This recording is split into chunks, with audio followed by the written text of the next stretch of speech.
film yang saya persingkat ini, silakan untuk detailnya cari di YouTube, film Butterfly Effect, efek pekan di tubuh. Kita bisa menggali hikmah bahwa jangan sekali-kali menyepelekan sesuatu yang kecil, karena sesuatu yang kecil itu bisa berdampak besar. Ini adalah prinsip yang harus dipegang teguh oleh siapapun, apalagi itu mengarah kepada profesi sebagai jurnalis atau wartawan seperti yang disampaikan oleh Mas Soda barusan. Prinsipnya itu jangan pernah menyepelekan sesuatu walaupun orang lain menganggap itu kecil, apalagi itu berhadapan dengan manusia. Meskipun kalian merasa lebih hebat dari orang yang kalian jadikan teman, jangan sampai kalian menyepelekan teman kalian. Misalkan ada informasi kecil, orang menyepelekannya, jurnalis dituntut untuk menyeru si hari. Misalkan barusan Kak Soleh mengawali penjelasannya dengan gaya kebosleatan, itu hal yang sederhana, tetapi mampu mencairkan suasana. Bisa saja karena unsur gayanya, atau bisa saja karena dari Kak Soleh yang memang kelihatan lucu. Tapi meskipun lucu, beliau adalah satu-satunya jurnalis yang berpangkat utama, gitu ya. Tepuk tangan untuk Kak Soleh. Nah, adik-adik sekalian, moderator barusan menyatakan bahwa saya penting menyampaikan topik pintar menjadi jurnalis. Setelah saya membaca dan merenungi pengalaman-pengalaman saya sejak tahun 2008 menjadi seorang jurnalis, diawali dengan kontributor di Harian Surya, saat itu saya berprofesi sebagai mahasiswa, dan saya yakin dari sekian jurnalis yang ada di sini tidak ada yang lebih hebat dari saya, karena di semester 4 saya sudah gabung Kompas sebagai oper. Jadi saya sering berguyon ya, dari sekian wartawan termasuk Kak Soleh yang sudah utama, gak sehebat saya, karena baru semester 4 sudah gabung Kompas, media besar. Tapi jangan ditanya sebagai oper. Nah, rekan-rekan sekalian, pintar menjadi jurnalis, saya rangkum menjadi 3 syarat utama. Dari sekian banyak syarat untuk menjadi jurnalis yang cerdas, jurnalis yang pintar, jurnalis yang sewibawa Kak Soleh, yang mampu menjadi wartawan media utama, sebelumnya media, setelah itu utama. Ternyata ada 3 hal yang perlu diperhatikan. Keywordnya adalah M, merawat. Yang pertama adalah 3M ya, membuka, ya bukan itu, tapi merawat budaya baca. Merawat budaya baca. Ini adalah perintah pertama agama Islam, tetapi seringkali kita mengabaikannya. Iqra. Nggak usah kita memanjangkan tafsir, membaca keadaan, membaca al-Jum'ah. Nggak usah, karena kita punya keterbatasan. Yang perlu kita lakukan ialah Iqra, membaca, terjemahkan pada membaca buku, membaca informasi setiap hari yang penting dan berfaedah, yang urgen dan bermanfaat. Apa kategorinya bacaan urgen dan bermanfaat? Kalian pasti bisa membelah sendiri, karena secara naluri, secara fitrah kita sudah bisa membedakan mana yang penting, mana yang tidak penting, mana yang hak, mana yang batil, mana yang jelek, mana yang bagus. Al-haqqu bayyinun, hak itu sangat jelas. Demikian juga kezaliman, wadzulmu bayyinun, kejelekan, keburukan itu jelas. Jadi pilih sendiri mana bacaan yang bermanfaat, mana bacaan yang penting. Itu yang pertama, Iqra. Saya ini tahdits bin Imam sampai saat ini setiap hari pasti mengusahakan usahakan untuk membaca. Meskipun 1 halaman, 2 halaman, saya pasti baca setiap hari. Di tengah kesibukan saya mengurus anak dan istri. Istri satu. Satu istri. Satu di Makassar lah, satu di Makassar. Kalau ini satu di Makassar, satu di Surabaya. Yang pertama itu merawat budaya membaca, termasuk latihan untuk menulis. Ini gampang, siapapun bisa dengan cara 3 hal: baca, tahu, tulis ulang apa yang kita baca menggunakan bahasa kita. Hanya begitu strategi untuk bisa menulis, sangat gampang. Baca, kemudian tulis ulang apa yang kita baca menggunakan bahasa kita. Termasuk di public speaking. Cara melatih di public speaking ialah membaca buku atau mendengarkan percakapan orang, penjelasan orang, kemudian kita menjelaskannya sendiri sambil berkaca. Itu strategi untuk bisa sederhana, bisa menulis dan menjadi pembicara hebat di muka umum. Jadi yang pertama adalah merawat budaya baca, dan yang kedua merawat pikiran skeptis. Paham yang dimaksud dengan skeptis? Meragukan.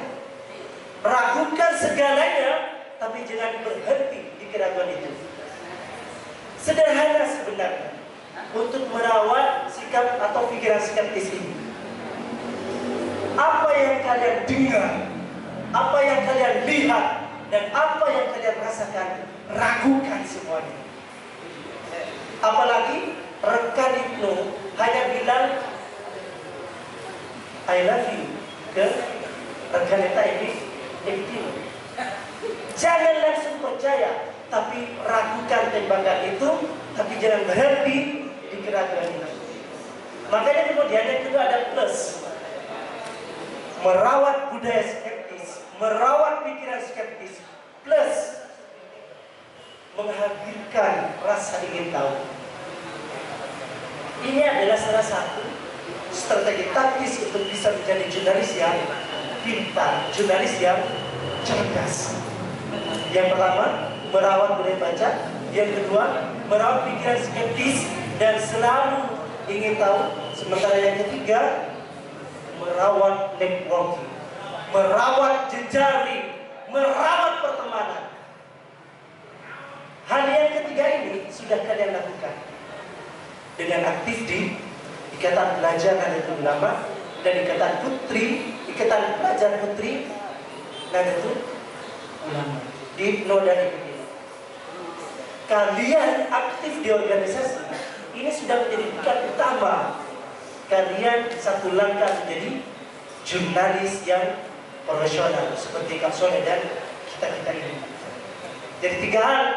Salah satu syarat utama menjadi jurnalis yang pintar, meminjam bahasa moderator barusan. Yang pertama, merawat budaya membaca.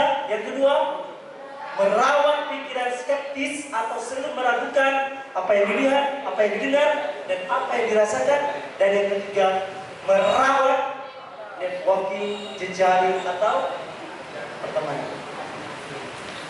Rekan-rekan kita sekalian yang saya banggakan, kaitannya antara media massa dengan media sosial, satu hal yang perlu diteguhkan oleh kita ialah saring sebelum sharing. Kita pilah dulu informasi yang kita dapatkan di media sosial. Kalau sekiranya itu penting dan bermanfaat, share. Paham ya? Jadi salah satu syarat untuk bisa saring sebelum sharing ialah bermanfaat dan penting, baru di-share. Kalau kalian bukan produser informasi seperti Mas Kuswanto atau Tribun News, kalau masih sebagai objek informasi, itu yang bisa kalian lakukan. Saring sebelum share.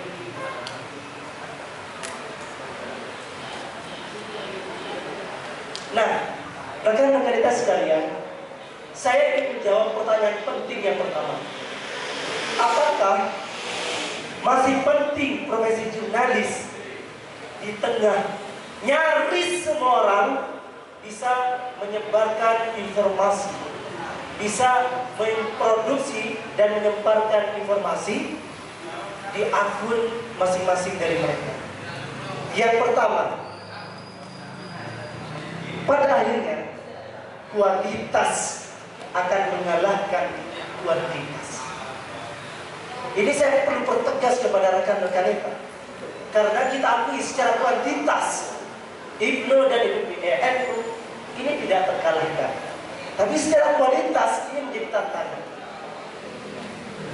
Sama dengan informasi yang kita sebarkan, yang kita produksi, yang kita share, pada akhirnya yang unggul itu adalah yang berkualitas. Nah, kualitas inilah yang melekat pada profesi jurnalis. Produk-produk berita yang diberikan ke publik itu tidak sama dengan informasi yang disebar melalui media sosial oleh siapapun.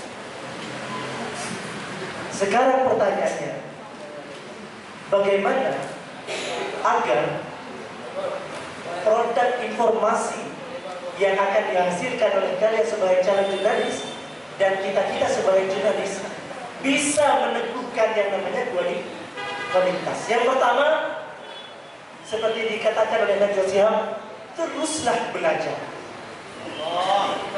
Teruslah belajar. Kalau bahasanya rekan dan rekanita, utlubul ilma minal mahdi ilal lahdi. Tuntutlah ilmu dari buaya sampai dia lahir. Sekali kita berhenti belajar, sekali kita berhenti membaca, sekali kita berhenti untuk terus mengasah kualitas, maka saat itulah kita sudah terjebak pada yang namanya kemunduran. Itu pesan dari Najwa Shihab. Nah, yang kedua ialah piawai dalam melakukan reportase. Para jurnalis yang ada di sebelah timur itu sudah teruji dalam hal reportase, teknik interview atau wawancara, teknik observasi atau pengamatan, teknik mengolah pustaka yang ada, ditambah lagi teknik investigatif reporting. Mereka sudah teruji. Tinggal bagaimana nanti di halakoh atau belajar jurnalistik ini kalian belajar secara serius kepada ahli. Dan yang ketiga, rekan-rekan sekalian, benar kata Kak Sonia barusan bahwa menjadi jurnalis itu sangat berat. Dan beratnya profesi sebagai jurnalis akan menjadi ringan ketika kita berpijak pada Undang-Undang Pers, Kode Etik Jurnalistik, dan PPRA, Pedoman Pemberitaan Ramah Anak. Undang-Undang Pers, di sana ada 3 saripati yang bisa kita dalami berkaitan dengan hak. Yang pertama, hak jawab. Yang kedua, hak koreksi. Dan yang ketiga, hak tolak. Undang-undang pers ini yang sering disalahpahami oleh kita. Dianggapnya hanya payung yang mengamankan profesi jurnalis. Padahal tidak. Semua bangsa Indonesia, baik yang berprofesi sebagai jurnalis maupun yang belum atau bahkan tidak, dinaungi oleh undang-undang pers. Saya bilang begitu sederhana argumentasinya, yaitu 3 hal barusan. Yang pertama, hak jawab. Hak jawab ini adalah hak orang atau narasumber atau siapapun yang berkaitan dengan informasi atau produk jurnalistik yang sudah diterbitkan. Ketika kalian misalkan tidak menjadi jurnalis, seperti Mas Arif sebagai Kabid di Kominfo yang kita doakan sebentar lagi menjadi kadis. Beliau bukan jurnalis, tetapi beliau tetap dinaungi oleh undang-undang pers, yaitu hak jawab. Ketika ada pemberitaan yang itu berkaitan dengan beliau dan beliau merasa dirugikan oleh berita itu, maka beliau berhak menggunakan hak jawab. Dan pers, wartawan, perusahaan pers wajib memberikan ruang hak jawab terhadap orang yang menuntut hak jawab. Kemudian yang kedua, hak tolak. Pengantar dari moderator barusan jelas. Hak tolak ini gampangnya begini. Rekan kita Iva misalkan ditembak oleh rekan Samin, ketua PJ IPNO. Rekan kita ini punya hak tolak dan hak dari di pers juga begitu, di undang-undang pers juga begitu. Ada hak tolak. Ketika seperti yang disampaikan oleh Kak Soleh, kita meliput berita berkaitan dengan anak di bawah umur, maka kita melakukan investigative reporting yang narasumbernya kita rahasiakan dan itu dibenarkan dalam kode etik jurnalistik. Orang menuntut narasumber atau objek yang berkaitan dengan berita bertanya siapa narasumbernya, siapa yang bocorkan data, misalkan berkaitan dengan indikasi atau dugaan korupsi. Ditanya kita siapa yang bocorkan, siapa narasumbernya, siapa yang membocorkan. Kita punya hak tolak untuk membocorkan narasumber atau orang yang berikan data kepada kita. Baru kemudian ketika pengadilan mengeluarkan putusan ikrah atau tetap untuk disampaikan siapa yang bocorkan data itu, maka kemudian orang yang menuntut siapa yang bocorkan data itu wajib mendapatkan informasi dari wartawan.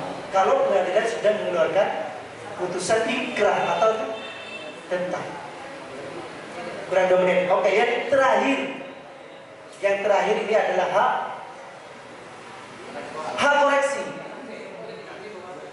Ini hak kalian yang belum menjadi jurnalis, yang belum berkecimpung dengan produk jurnalistik, yang belum menjadi produsen jurnalistik. Kalian punya hak koreksi. Ketika kalian mendapat informasi itu keliru, karena wartawan juga manusia, bisa salah, bisa lupa. Ini adalah tugas kita bersama untuk mewujudkan pers yang berkualitas. Tidak hanya pers merdeka, tapi juga pers yang berkualitas. Baik, saya tutup pembahasan dari saya dengan sebuah cerita. Ini kisah Imam Ahmad bin Hanbal. Saya ketengahkan di forum ini karena ini adalah forumnya PW dan IPNO dan IPPNU. Jadi berbau-bau Islami gitu ya. Biar tidak hanya berbicara tentang artis yang ketabrak gara-gara gengsi diambil di toilet yang ada ngambang-ngambangnya itu. Jadi ini saya sarikan dari sebuah kitab Manaqib Imam Ahmad bin Hanbal. Satu waktu Imam Ahmad bin Hanbal ini tanpa rencana, tanpa niat sebelumnya, dan tanpa persiapan, tanpa bekal, sangat ingin menggebu-gebu, ingin ke Kufah dan Irak, yang jaraknya dari ujung timur Pamekasan, Kertanegara Tengah, ke ujung timur, ke ujung barat Pamekasan, yaitu Propo, sekitar 35 km. Beliau menempuh perjalanan itu, jalan kaki. Berhari-hari beliau menempuh perjalanan, tiba di Kufah, langsung sholat isya di sebuah masjid. Habis sholat isya, sholat berjamaah, beliau beristirahat di dalam masjid. Sebelum beliau merebahkan tubuhnya secara utuh, langsung datang takbir masjid. Beliau langsung bilang, "Hai Syekh, tidak boleh tidur di sini, tidak boleh istirahat di sini. Di sini adalah tempat sujud, di sini adalah masjid, bukan hotel. Kalau sekarang ya, bukan tempat istirahat." Orang itu bilang Syekh karena dua hal. Pertama karena alim, kedua karena sepuh. Syekh Ahmad bin Hanbal, Imam Ahmad bin Hanbal ini dikenal sebagai alim tetapi wajahnya tidak dikenal karena belum ada medsos seperti saat ini. Jadi dipanggil Syekh karena akhirnya keluar dari masjid, istirahat di beranda masjid. Datang lagi takmir masjid mengusir beliau sampai beliau didorong karena kesal.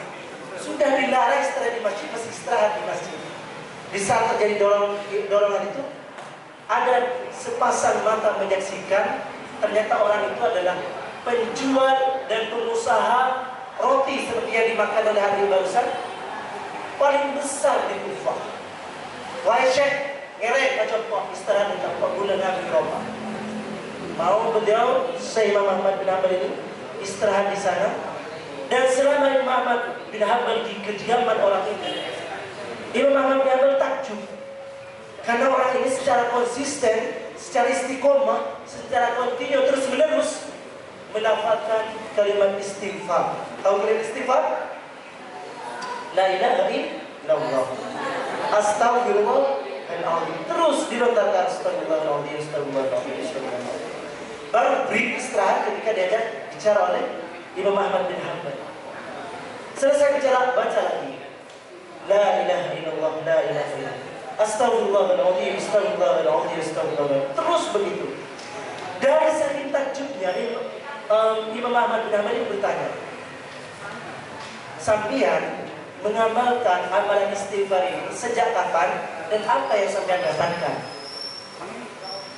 Wahai Syekh, saya mengamalkan amalan istighfar setiap detik, setiap hembusan nafas. Ini sudah 30 tahun lebih sejak saya menekuni usaha roti sampai roti saya menguasai daerah Kufah sampai ke Irak.